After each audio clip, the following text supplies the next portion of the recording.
Alrighty everyone, welcome back. It is now past the middle point of January, and we're not only getting closer to the release date of Mando Season 3, but also the Ahsoka Tano series. As each and every month passes by, they're projecting to get this thing out by July of this year for the Ahsoka Tano show. That really is the most anticipated show of this year without a doubt. This is Mike Zero. Subscribe if you're new and like this video to see future Star Wars updates.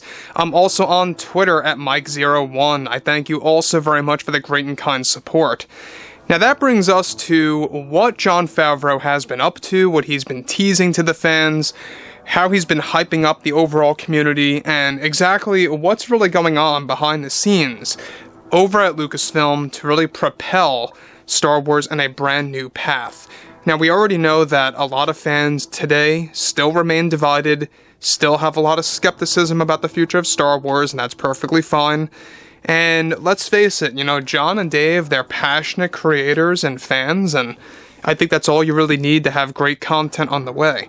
So that's why I'm very optimistic about Mando 3, as well as Mando 4, Ahsoka, and a lot of others that will be announced, by the way, both at Celebration and D23 later this year. And we also have a codename title called Ghost Track 17. That's a codename of one of the other upcoming shows that'll feature Thrawn and Ezra Bridger, etc. The thing about Favreau, though, is that he likes to keep the fans in the loop. He likes to keep on teasing things, really kind of keeping fans on edge and very excited, and I like that. I'm very much, respecting him for that. And the latest thing that he had to tease actually really kind of opens up a lot of possibilities and opens up a lot of thoughts for the fans' minds to wonder upon. So let's dive right into this and exactly what Favreau had to elaborate. Now, with Favreau getting ready to release new Star Wars TV shows in the near future and making some exciting announcements at Star Wars Celebration, he went on to tease something huge about the Mandoverse and what he was planning, of course, to do for a long time, and what is currently in store for the upcoming shows. Now, Favreau went on to state the following to the fandom about something truly exciting. One thing I do want to put out there to the community is that what we are doing with Mandalorian Season 4 and new unannounced shows is that we are taking pretty much all the storylines from the Thrawn trilogy and how we can find ways to retell those stories as accurately as we can in the upcoming shows to mix it with the current canon as well in the material. We have something very big and something substantial and some big ideas for Thrawn, Luke Skywalker, Ahsoka, and some other characters that are all eventually going to come together in a big way. If you all have read the Thrawn trilogy, this is what many of our upcoming shows are based on. You see, we looked at material in those books such as Thrawn and having a Dark Force user by his side, or even other characters and how they can fit in with those like Ezra and such. We also have some pretty big twists and or turns that will be related to cloning that we are working on, but that's about as far as I will go with that without revealing too much, but I wanted to make it clear that cloning is going to be a big focus in Mando Season 4. Now let me just pause right here for a second before I get to the next thing about what Favreau has to say that's even all the more fulfilling when it comes to these teases. Now, given that, yes, we do know that Mando 4 and the Ahsoka Tano series is going to set up Grand Admiral Thrawn and a Dark Jedi by his side, a lot of fans are going to wonder, is this Joruus C'baoth, or is it somebody new, right? We're not quite sure about that just yet, but what Favreau is saying here is that many of the story elements from the Thrawn trilogy, the first installment being Heir to the Empire, is that a lot of those plot points are going to be taken from those books and thrown into the overall Mandoverse structure. And the fact that he just teased that cloning is going to be a big part of the upcoming twists and or turns really kind of opens up a lot of thoughts, like I said before. Things like, of course, what kind of cloning twist and or turn can we expect? Now, one thing that really stands out the most is exactly what was and has been worked on for the past couple of months now by Favreau and Filoni through storyboarding. And we're going to dive into that right now because it does fit directly in with what Favreau is saying here and what he's teasing about when it comes to all of this. Now, we already know that Mount Tantiss is going to have a lot of reappearances in live-action form in upcoming Mandoverse projects. And if you guys have read Heir to the Empire or just the entire Thrawn trilogy, Mount Tantiss is a very big location and an experimental site that actually involved something huge.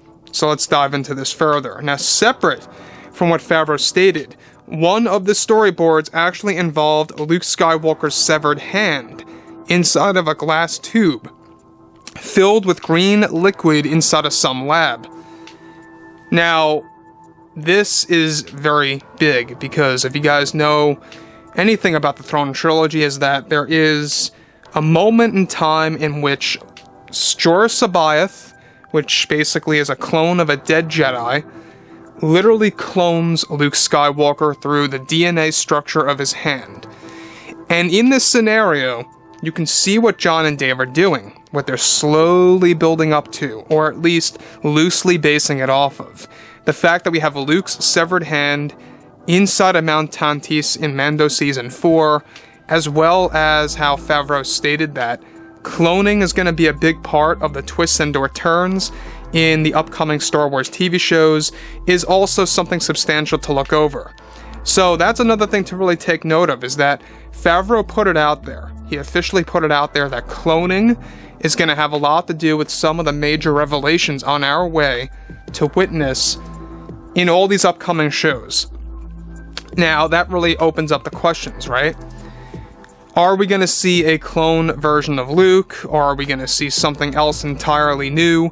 We're not 100% sure about that just yet, even though there were quite a number of notes that were created by Favreau and Filoni for Mando 4 about 3 months ago about incorporating the clone of Luke, but not in action per se. Not really doing anything, but just there in a tank. And it's little things like that that they're trying to achieve to really kind of really build toward doing these crazy and wild things that were done in Star Wars Legends. Some fans may not like things like this, it may seem a little too over the top to them, and that's perfectly okay. But listen, I mean, Jon and Dave, they're all about Legends, they're all about what the fans grew up with in the 1990s and stuff like that. And they really want to fulfill the hearts of the hardcore fans. That's what their mission is right now. And they know that this is the key to really kind of bringing Star Wars back to its roots and back in action. Now, again, the fact that we have the Thrawn trilogy as a major influence for the structure of the Mandoverse, I do suggest, if you guys have the time, at least either A, read those books or listen to the audiobooks. Either or, it's a great read and or listen, and I think it's really going to give you a lot of knowledge and kind of give you a lot of, insight into what Jon and Dave get accurately done or don't necessarily accurately do in the upcoming Star Wars shows. So anyways, drop a comment below, guys. Let me know what you guys have to say about all of this below in the comments, and if you guys did enjoy the content for today, make sure to drop a thumbs up on this video to support the channel. I thank you all so very much for the kind support, and I'll catch you guys next time.